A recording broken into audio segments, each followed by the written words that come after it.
Hello, I'm Bill Bullard with RCAF USA, the voice of the independent cattle producer in the United States of America. Well, if we go back 10 years, we find that the average daily difference between choice box beef prices, which we'll call wholesale beef prices, and live fed cattle prices, which we'll just call cattle prices, for the first 5 years, that is from 2011 through 2015, was $76 per hundredweight. That means the average daily margin between wholesale beef prices and cattle prices was $76 per hundredweight, with cattle prices being less than the wholesale beef price. Now, during the next 5 years, from 2016 through 2020, the average daily margin increased to $104 per hundredweight. That means the margin between wholesale beef prices and cattle prices increased by 37% during the second half of this 10-year period.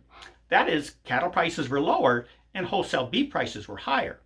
And during the first quarter of this new year, the difference jumped to $116 per hundredweight.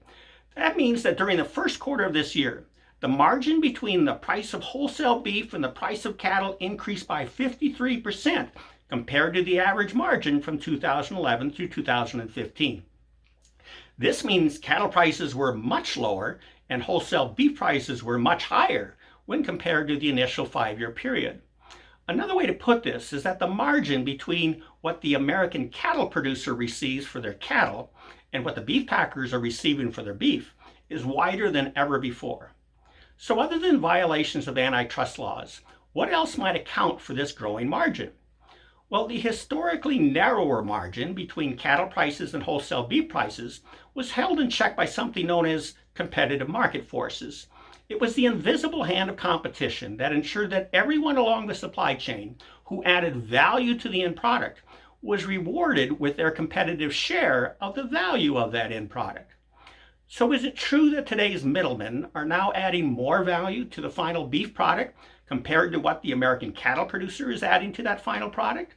Now, if that were true, then the middlemen should be receiving a much larger margin today than they were a few years back. But if that were not true, and if America's cattle producers and the nation's beef packers are both contributing about the same to the final beef product as they did during the past 10 years, then the culprit must be competition itself.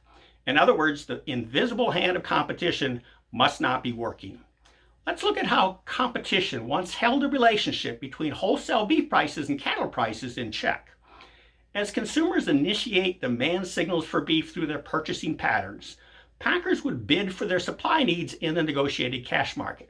When the intersection of supply and demand met during the competitive bidding process, a price would be discovered. That price would be the competitive price, provided that competitive forces of supply and demand were strong.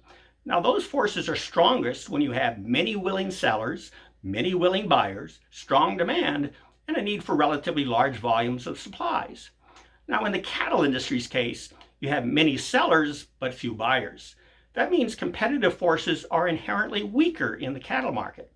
But if those few buyers need lots of cattle, that weakness can be offset, and vice versa. Meaning, if the buyers don't need many cattle, and yet there are many cattle sellers, then that inherent weakness is exacerbated. About 10 years ago, the volume of cattle sold in the 5-area negotiated fed cattle cash market was about 37%. In 2015, it fell to the historical low of 21%. And in the first quarter of 2021, it was even lower at 20%.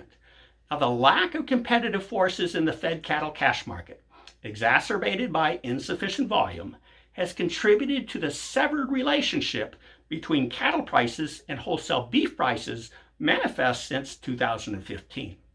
In fact, it has vanquished the invisible hand of competition, the invisible hand our industry needs to maintain the competitive relationship between cattle prices and wholesale beef prices.